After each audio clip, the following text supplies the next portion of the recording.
Now, at the moment in RMM, there is no filter to do exactly what you're asking for.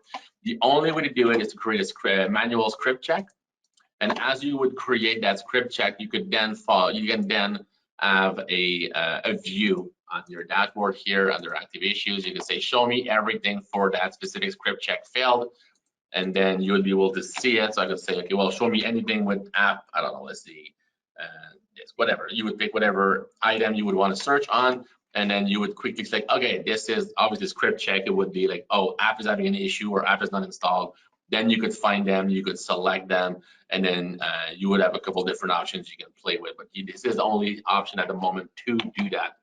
I get that this is not super ideal, but this is more or less the only way to do that.